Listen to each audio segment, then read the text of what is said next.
गई वो गोपी। कृष्ण भगवान पालने में लेटे हुए थे, क्योंकि माँ सबका सम्मान कर रही थी तो अपने लाला को पालने में सुला दी थी। सोने का पालना, रेशम की डोर बंधी हुई है, गोपियां खींच रही हैं उस रेशम की डोर को, और वह पूतना गई, भगवान के सामने पहुंच गई। भगवान अपना नेत्र अब बंद कर लिए हैं। पहले तो नेत्र खोले थे, सबको देख रहे थे, अच्छा हमारी मैया सबको सम्मान करी, वो गोपी आ गई है, अच्छा अच्छा अच्छा वो श्यामा दासी, अच्छा वो रुक्मिणी दासी, अच्छा वो ललिता विशाखा सब आ गई हैं। भगवान सभी गोपियों को निहार रहे हैं। अच्छा वो मधुमंगल भी आ गया है, देखो देखो, अरे वो मनसुखा भी आ गया है, बिल्कुल दुबला पतला, सब आ गए हैं। भगवान सबको देख रहे हैं। लेकिन जैसी पूतना मौसी आई, भगवान ने नेत्र बंद कर दिया। क्यों? किसी ने पूछा भगवान श्री कृष्ण से, प्रभु आपके लिए तो सब बराबर हैं,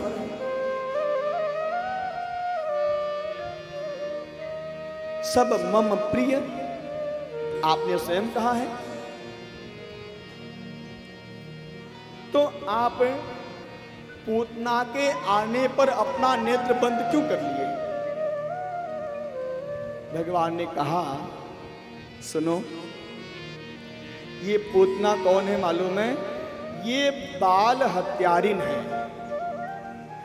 रास्ते में अनेक गांव में गई है और सभी नवजात शिशुओं को इसने अपने वक्षस्थल में, अपने स्तन में जो कालकूट विष लगाया हुआ था ना, वह कालकूट विष पिला पिला करके सबको मार डाली है ये।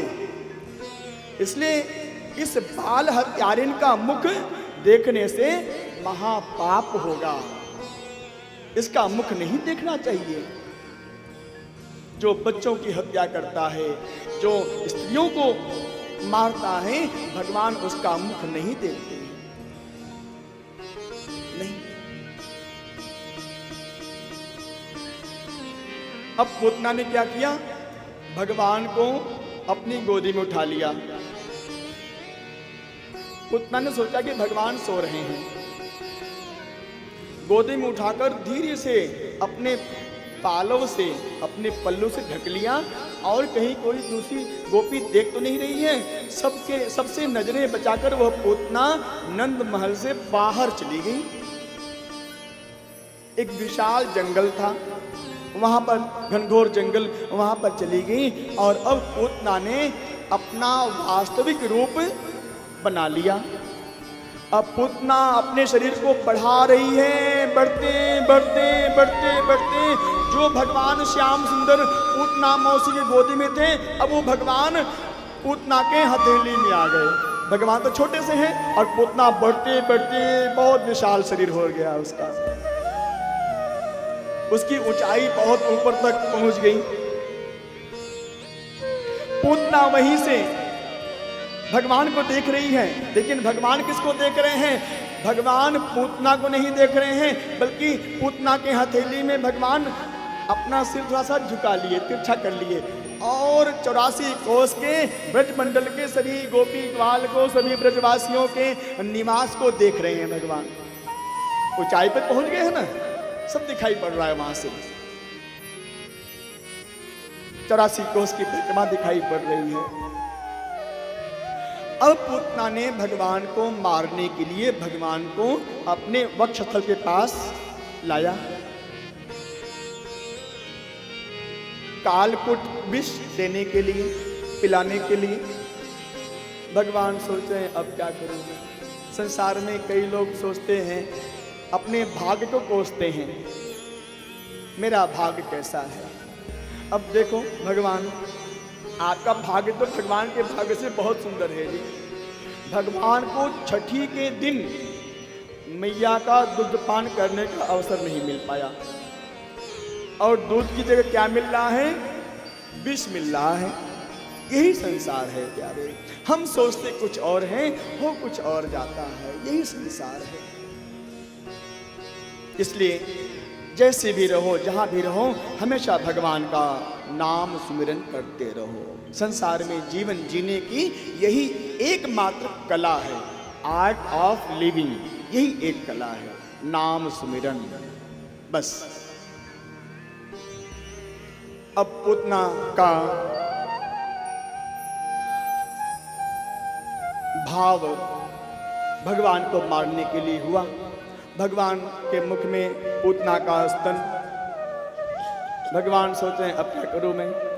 तब भगवान ने शिव जी का ध्यान किया, भगवान शंकर महादेव जी का, क्योंकि ये भगवान भले ही छोटे हैं श्री राधे, लेकिन इनके अंदर कोटि कोटि ब्रह्मांड विराजमान है। करोड़ों करोड़ों ब्रह्मांड भगवान के एक रोए में है, रोम रोम में, रोम रोम प्रति लागे कोटि कोटि ब्रह्मांड। तो भगवान अपने उसी ब्रह्मांड में एक ब्रह्मांड की परिकल्पना किए जहां पर भगवान शिव विराजमान रहते हैं, कैलाश पर्वत उसी ब्रह्मांड में। और कैलाश पर्वत पर भगवान शिव श्री कृष्ण भगवान के जीवा के अग्रभाग पर आ गए, पहुंच गए। कन्हैया ने कहा, बाबा आपको तो विष पीने का अभ्यास है, एक बार आपने विष पान किया था समुद्र मंथन के समय, चलो आप विष पी लो। तो भगवान शिव विष पी लिए, बचा लिए उसको। अब भगवान श्री कृष्ण क्या कर रहे हैं, अब भगवान श्री कृष्ण पूतना का प्राण पीना शुरू कर दिए। विष तो पी लिया भगवान शिव जी ने, अब भगवान क्या कर रहे हैं, पूतना का प्राण पीना शुरू कर दिए, क्योंकि इसके वक्षस्थल में दूध तो है नहीं, ये तो पूतना जिसको पुत्र नहीं है, जिसके पास दया नहीं है, पूतना अब उसके प्राण को ही पी रहे हैं। जैसे भगवान ने पूतना का प्राण पीना शुरू किया, वैसे ही पूतना को अपार कष्ट होने लगा और पूतना बोलती, अरे छोड़ छोड़। भगवान कहते हैं, मौसी मुझे संसार में सारा काम करने आता है, लेकिन जिसको एक बार मैं पकड़ लेता हूँ उसका उद्धार जब तक नहीं हो जाता है तब तक हम उसे छोड़ सकते ही नहीं हैं। मुझे छोड़ने नहीं आता है मौसी, मैं क्या करूँ क्या करूं। सामुंच मुंची, अरे छोड़ छोड़। भगवान कहते मैं छोड़ने वाला नहीं हूं। और अब भगवान श्याम सुंदर ने पूतना के प्राण को पी लिया।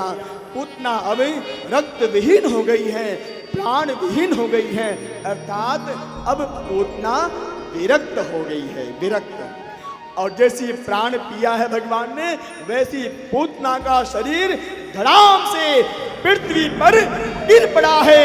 ऐसा लग रहा है मानो बिजली कड़क रही है, बादल गरज रहा है। सारे देवताओं ने पूतना के उद्धार का हृदय से स्वागत किया है। भगवान श्री कृष्ण अब देखो राक्षसों का उद्धार करना शुरू कर दिए। 6 दिन से ही शुरू कर दिए, 6वें दिन ही शुरू कर दिए। सबसे पहले पूतना को मारा है भगवान ने। पूतना क्या है, पूतना क्या है, यही माया है, यही मोह है, सांसारिक माया, सांसारिक मोह। पहले इसको समाप्त करना पड़ेगा, तभी हम आगे जा सकते हैं भगवान के भक्ति के मार्ग पर।